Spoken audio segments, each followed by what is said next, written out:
The Spiritual Power of Water, Part 2. Hi, I'm Reverend Andrew Bozeman, and this is On the Wings of Your Mind. And today we return to the spiritual power of water.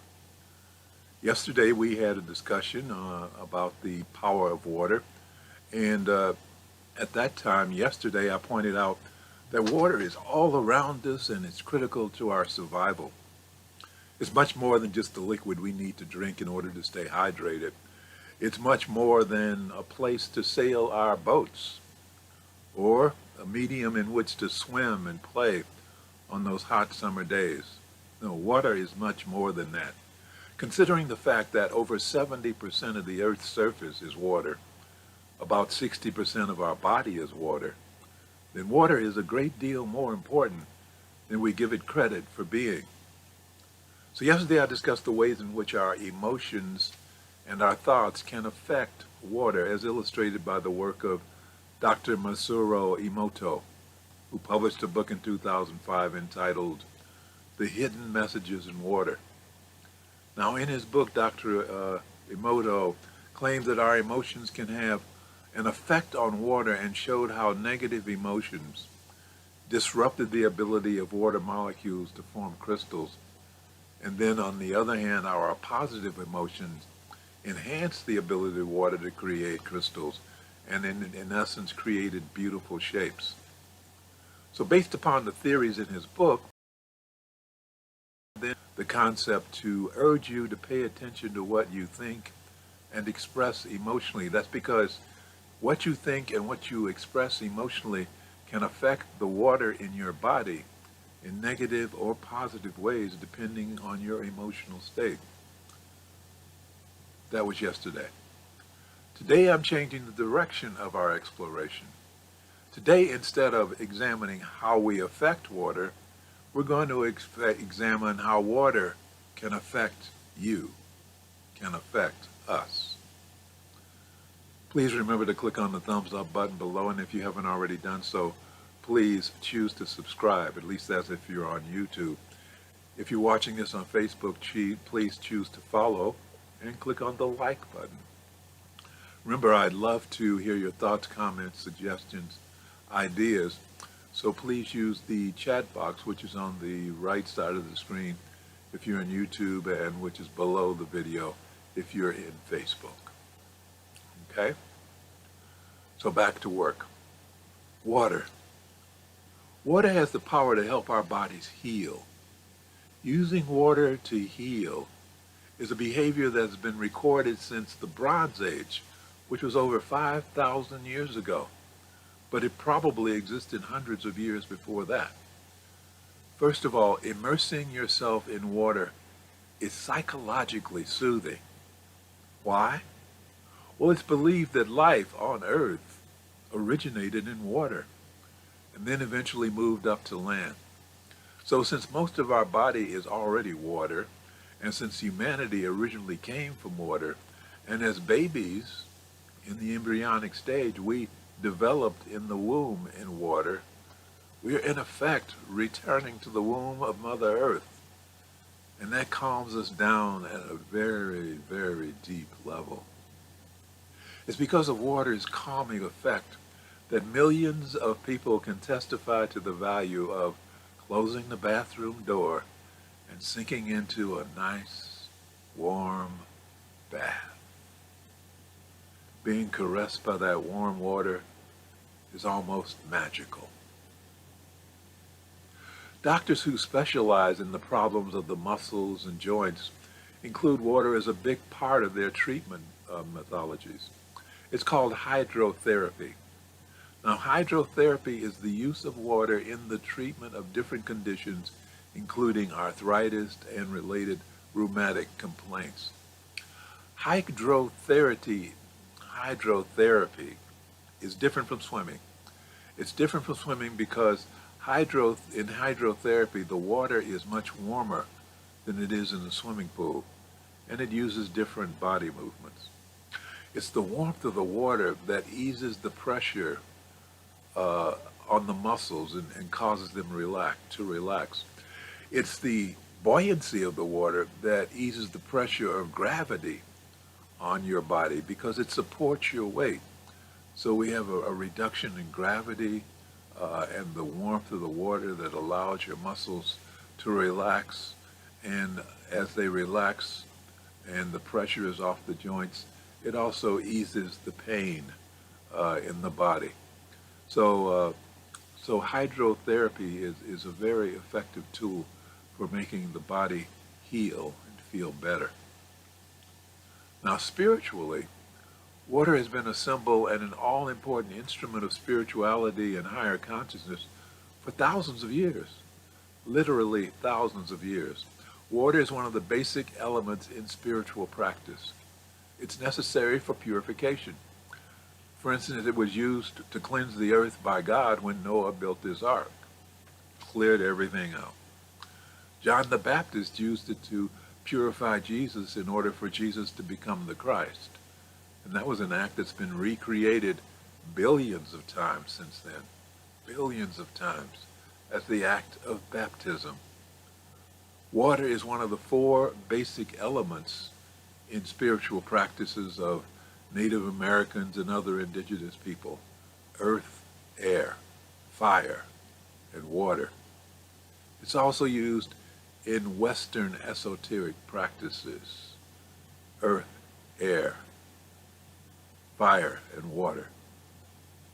It's also one of the 5 great elements of Hinduism. And holy places are often located on the banks of rivers or the coast of large water bodies. In the creation story of the Jewish Torah and the Christian Bible, God's Spirit first moved over the face of the waters. And God said, "Let the water bring forth swarms of living creatures." That's in Genesis, chapter 1, verses 2 to 20. In Islam, water is the origin of all life on earth. The Quran says water is the substance from which God created the human being. That's 25 and 54. At creation, even God's throne was upon water. Chapter 11, verse 7. Water, water, water. Water can heal what our way of life is doing to destroy us. And our way of life is destroying us. In our civilized society, we are being bombarded by disruptions to our equilibrium and threats to our health every day, every hour of every day. We're exposed to electromagnetic radiation from power lines and household wires, from cell phones, from computers, TVs, and microwave ovens. We breathe in harmful chemicals and toxins from the synthetic materials in our furniture and our clothing. It's surrounded by it. We're breathing in recirculated air from in our offices and in our homes and in our cars. Air that goes through machinery, picking up toxins and then coming back at us. So all of these things create a condition where the air is electrically charged with something called positive ions. Now, positive ions have been blamed for, excuse me, for the deterioration of our physical and emotional well-being.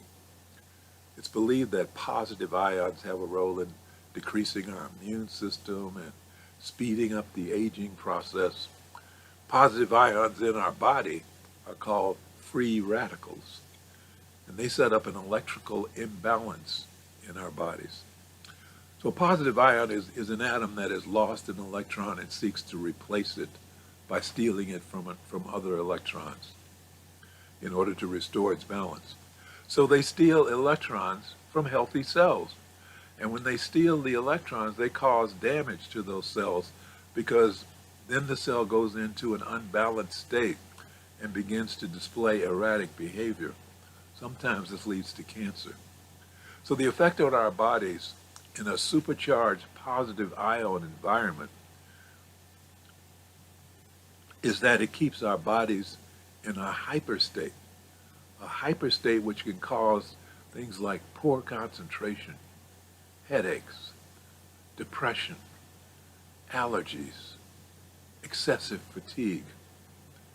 The power of water is that water generates negative ions, which means that they have an extra electron which neutralizes the power of the positive electron. Because the negative ions give that extra electron to the positive ions, and they go to sleep. So this has the effect of altering our moods to reduce depression, reduce anxiety. The other effects of a negative ion environment generated by water is that our immune system is revitalized and it's enhanced, it's made stronger. That makes us less susceptible to things like colds and flu.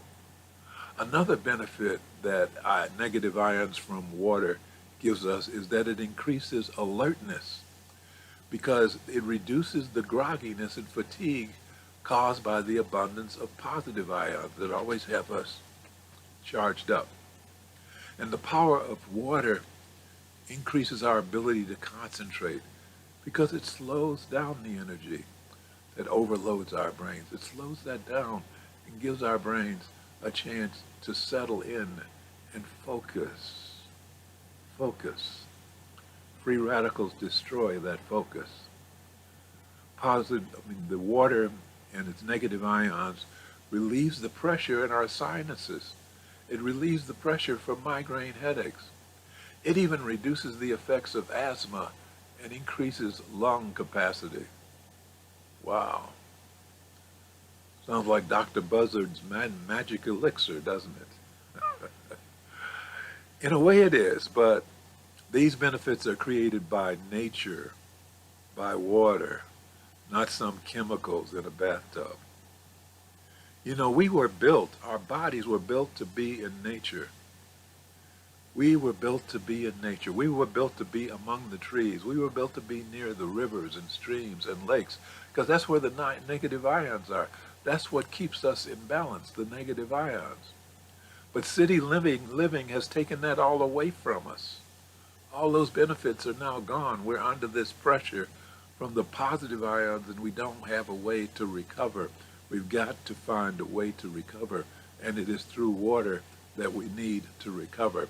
So the next best solution is to find a body of water and plant yourself next to it for a few hours. Of course, that's not possible for all of us. But you know, water isn't just available in oceans and lakes.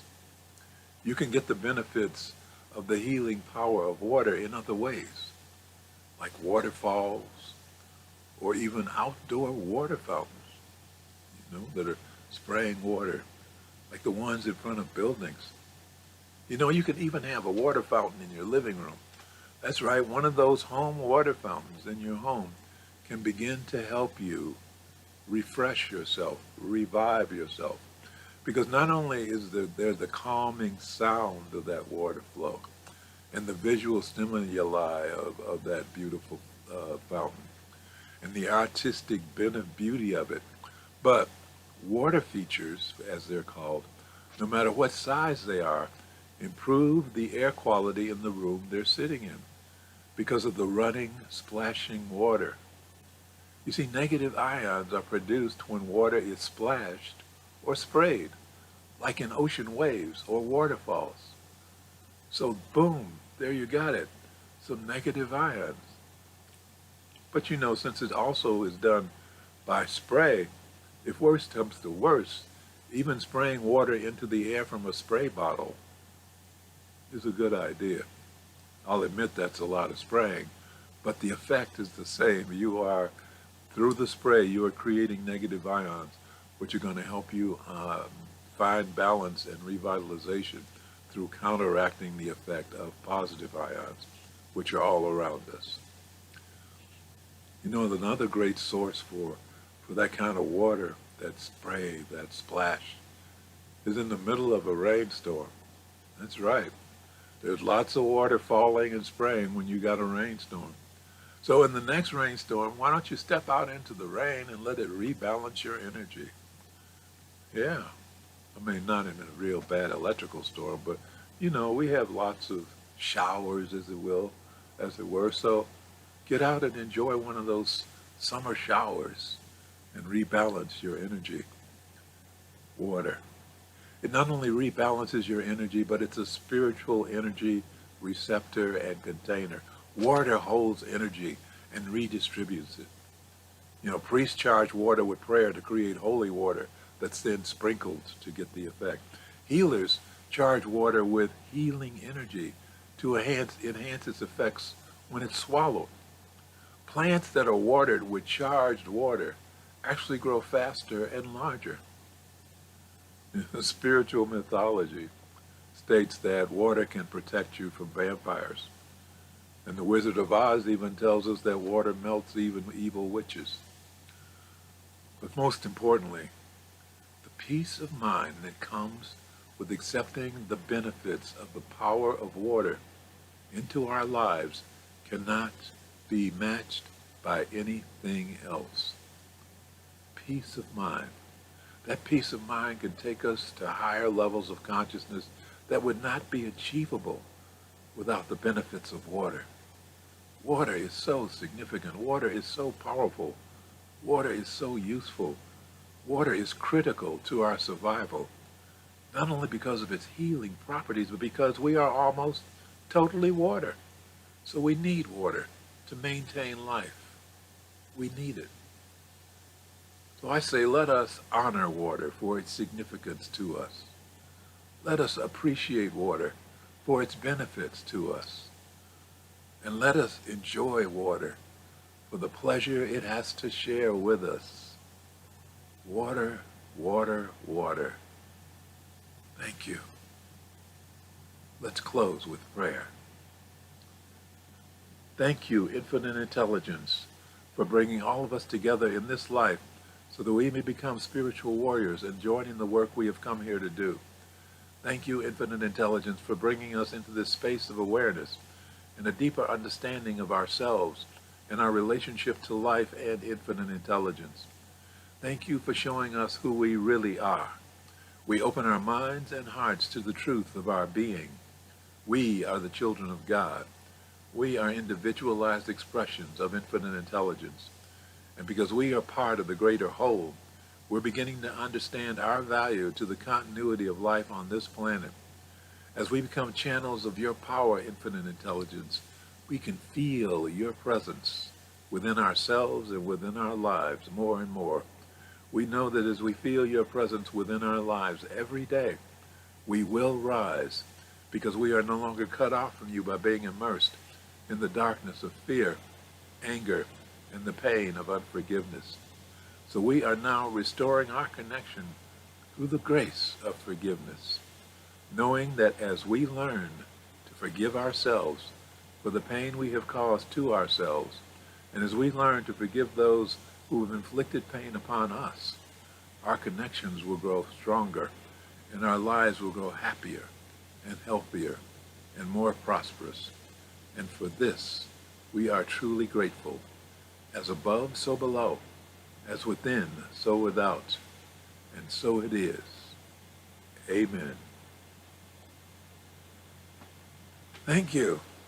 Please remember to click on the thumbs up button, and if you haven't already done so, please choose to subscribe if you're on YouTube, or please choose to follow if you're on Facebook, and please click on like if you're on Facebook. Remember, I'd love to hear your thoughts, your comments, your suggestions, your ideas, so please use the comment section below the video. Thank you for sharing some time with me. I really appreciate your watching. Remember, I am Reverend Andrew Bozeman, and this has been On the Wings of Your Mind.